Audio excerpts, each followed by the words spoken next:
Welcome back to my YouTube channel. आज मैं नया टॉपिक शुरू करने जा रही हूँ जिसका नाम है संज्ञानात्मक योग्यताओं और संकल्पनाओं का विकास, cognitive abilities and concept of development.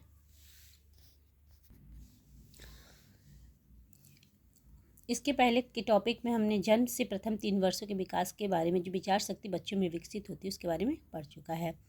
यहाँ बताया गया जो पियाजे हैं उनके अनुसार संज्ञानात्मक विकास 4 अवस्थाओं में होता है। पहला है संवेदी क्रियात्मक अवस्था, पूर्व संक्रियात्मक अवस्था, मूर्त संक्रियात्मक अवस्था और औपचारिक संक्रियात्मक अवस्था।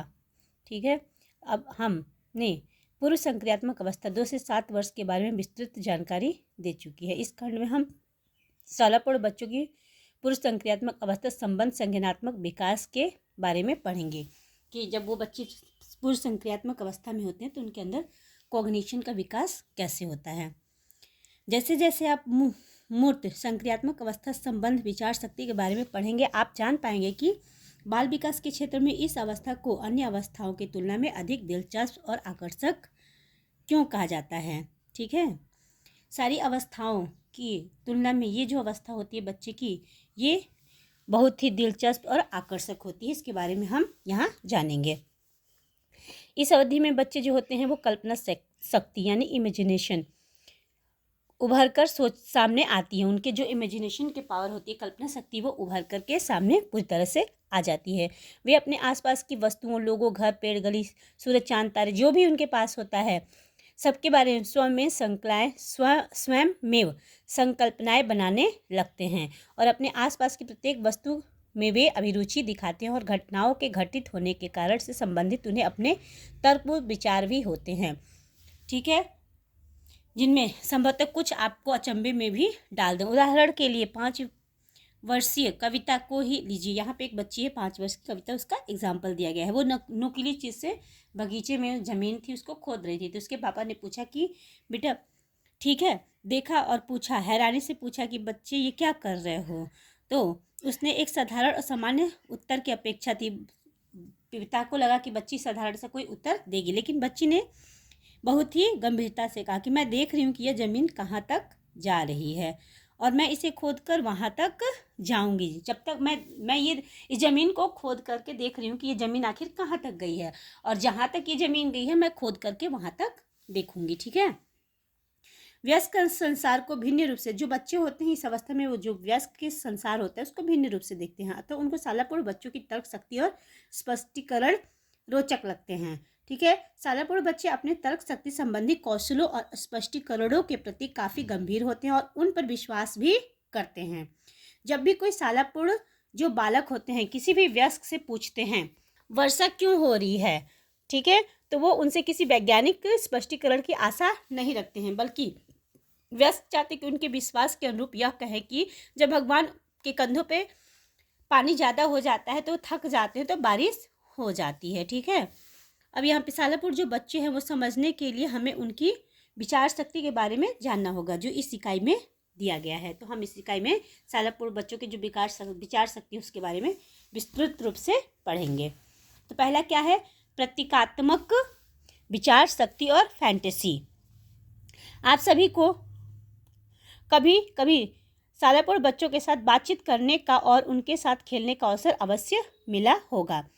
इन अंतःक्रियाओं से आपको यह अंदाजा तो हो ही गया होगा कि शालापूर्व बच्चे कैसे व्यवहार करते हैं। यदि 5-10 मिनट के लिए शालापूर्व बच्चों के बारे में आप सोचेंगे तो उनकी जो संज्ञानात्मक योग्यताओं की एक सूची बनाएंगे तो आप विचार शक्ति की विशेषताओं के अध्ययन के लिए यह लाभप्रद होगा। ठीक है, शालापूर्व बच्चों से 6 पेंसिल लाने के लिए कहें तो क्या वे उन्हीं पेंसिल को ला करके देंगे?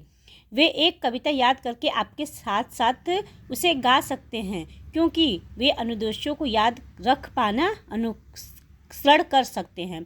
उन्हें परिचित वस्तुओं के बारे में जानकारी, और यदि आप उन्हें बिना हैंडल वाली साइकिल का चित्र दिखाएं तो वो क्या बता सकते हैं कि वह चित्र अधूरा है। क्या वे कुछ आम जानवरों को पहचान सकते हैं और उनके बारे में वे और कुछ जान सकते हैं। ठीक है, इन समस्त पहलुओं के बारे में नीचे दिए गए स्थान में लिखें। एक दिया गया है वहाँ पे लिखना है कि आपको बच्चे क्या क्या कर सकते हैं। 6 वर्ष की आयु वर्ग के बच्चे ही शालापूर्व बच्चे हैं, तथापि इस आयु वर्ग के बच्चों की विचार शक्ति में विभिन्नता पाई गई है। ठीक है। इस आयु वर्ग के बच्चे की कुछ सामान्य विचार शक्ति के अभिलक्षणों के कारण ही आपको सालापूर्ण बच्चों की संज्ञा दी गई है। अब यहाँ पे क्या है कि दिए गए पेंसिल एक उदाहरण गया है। जब आप 5 वर्षीय बालिका से 6 पेंसिल मांगेंगे तो वह संभवतः है कि आपको 6 ही पेंसिल दे। संख्या 6 के बारे में तो वो जानती, किंतु इसका अर्थ नहीं पता। संख्या 6 तो उसको पता है कि ये 1 2 3 4 5 6 है, लेकिन उसका क्या अर्थ होता है उसके बारे में बच्चों को नहीं पता होता है। अतः जब आप सालापूर्ण बच्चों की संज्ञानात्मक योग्यताएं लिखें तो आप उनकी आयु भी अवश्य लिखें, क्योंकि प्रत्येक वर्ष के बच्चों की योग्यताएं एक दूसरे से भिन्न होती है। ठीक है। पूर्व संक्रियात्मक अवस्था के बारे में विस्तृत जानकारी हासिल करने के लिए पहले हम यह जानते हैं कि यह अवस्था की विचार शक्ति की प्रमुख विशेषताएं क्या हैं और इस अवस्था की विचार शक्ति संवेदी क्रियात्मक अवस्था की विचार शक्ति से किस प्रकार भिन्न है। ठीक है। जैसे कि आप जानते हैं कि इस भिन्नता का मूल कारण प्रतीकात्मक रूप से सोच पाने की योग्यता है, जो कि पूर्व संक्रियात्मक अवस्था में ही उभरती है। प्रतीकात्मक सोच रूप से सोच पाने के क्या क्या फायदे होते हैं। प्रतीकात्मक रूप से सोच पाने के लिए बालिका वस्तुओं और घटनाओं का मानसिक संकल्पन कर लेती है। यदि वस्तु अथवा घटना उसके सामने न भी हो तो वह मस्तिष्क में उसका चित्रण कर उसके बारे में सोच सकती है। अर्थात बालिका की जानकारी केवल उन्हीं वस्तुओं के बारे में ही सीमित नहीं रहती जिन्हें वह देख या सुन सकती है, अपितु अब वह कल्पना कर पूर्वानुमान भी लगा सकती है। यह योग्यता उसे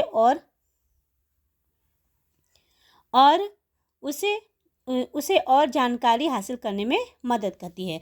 उदाहरण के लिए अगर एक 4 वर्ष की बालक है, उसे अगर वो मुरझाए हुए पौधे को देख कर कह सकती है कि इसको पानी नहीं मिला है। वह पौधे के मुरझाने का कारण से अवगत है, उसको पता है कि पौधा आखिर क्यों मुरझाया हुआ है। ठीक है। किसी कारण का अनुमान लगाने की योग्यता, जो कोई भी कारण है तो मतलब कोई परेशानी है तो उसका, जैसे पौधा मुरझा गया तो उसका कारण क्या हो सकता है कि उसमें पानी नहीं मिला, इसलिए वो समझ गई, उसका कारण समझ गई कि किस कारण पौधा मुरझाया है, तो उसका कारण क्या है कि उससे पानी नहीं मिला है। अनुमान लगाने की योग्यता जो होती है कारण की संवेदी क्रियात्मक अवस्था की छठी उप अवस्था में बच्चों में विकसित हो जाती है, प्रारंभिक स्तर की होती है। इस अवस्था में क्या होता है, यह योग्यता बच्चे की प्रारंभिक अवस्था में होती है। बच्चे अपेक्षाकृत जटिल और विविध प्रकार की अधिक वस्तुओं के बारे में ऐसे अनुकरण लगा सकते हैं। पूर्व संक्रियात्मक अवधि के किसी बच्चे से हुई एक ऐसी अंतःक्रिया के बारे में आप लिखना चाहेंगे जो इस पर प्रतिबिंब करती है। ठीक है। भाषा और ड्राइंग सीखना प्रतीकात्मक विचार शक्ति की योग्यता के अन्य सूचक हैं। वास्तव में भाषा प्रतीकात्मक विकास शक्ति का वह साधन है जो सबसे महत्वपूर्ण और व्यापक रूप से प्रयुक्त होता है। जन्म उपरांत प्रथम वर्ष के आसपास बालक जो होता है वो पहला शब्द बोलता है और 2 वर्ष की अवधि में उसके पास लगभग 100 शब्द हो जाते हैं, सीख लेता है और मानसिक संकल्पन और प्रतीकात्मक विचार शक्ति पूर्णतः स्थापित हो जाती है। ठीक है। और बच्चे तीव्रता से शब्द सीखते हैं। यहाँ हम इस पहलू पर विचार से नहीं करेंगे, आगे की इकाइयों में इसके बारे में हम देखेंगे। बच्चे की ड्राइंग के बारे में भी हम आगे ही पढ़ेंगे। फैंटेसी क्या होती है, जो प्रतीकात्मक विचार शक्ति का प्रमाण है। जो फैंटेसी होती है वो प्रतीकात्मक विचार शक्ति का प्रमाण है। पूर्व संक्रियात्मक विचार शक्ति की संवेदी क्रियात्मक विचार शक्ति से अलग करती है। सालापूर्ण बच्चों का संसार फैंटेसी से परिपूर्ण होता है और कल्पना शक्ति की यह प्रचुरता उनके परिकल्प खेल में भी प्रतिबिंबित होता है।